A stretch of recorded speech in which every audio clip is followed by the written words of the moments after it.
আজকে যার কেকটা তোমাদের সাথে শেয়ার করতে চলেছি বড্ড নকরা করে কেকের ডেকোরেশন নিয়ে। যখনই ওর বরের জন্য, ছেলের জন্য জন্মদিন হোক বা অ্যানিভার্সারি হোক, কেকের জন্য যখনই অর্ডার করে তখনই আমাকে বলবে তুই তোর মতো বানা। যখন আমি আমার মতো করে বানাবো তখন ব্যাস একটা না একটা খুঁত বের করতেই থাকে।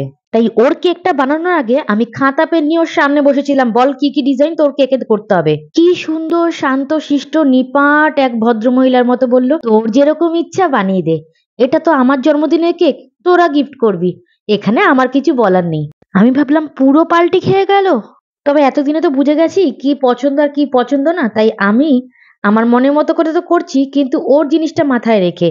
ও একটু চকলেট পছন্দ করে তাই কেকটা করেছিলাম চকলেটি ফ্লেভারে, আর একটু হোয়াইটের ওপরে বেশি পছন্দ করে তাই কেকটাও রেখেছিলাম হোয়াইটের ওপরে।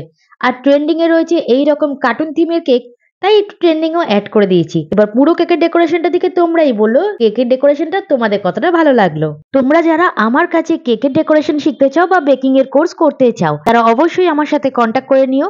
বেকিং এর সেকেন্ড ক্লাসটা হবে ফেব্রুয়ারি 3rd উইকে। কল করে বেকিং এর যাবতীয় তথ্য তোমাদের সাথে শেয়ার করা হবে। দেখো তো এবার কেকটা কতটা ভালো লাগছে। আমার ভিডিওগুলো ভালো লাগলে লাইক শেয়ার সাবস্ক্রাইব, ফেসবুকে দেখলে পেজটা ফলো করে পাশে থেকো। ভালো থেকো, হর হর মহাদেব।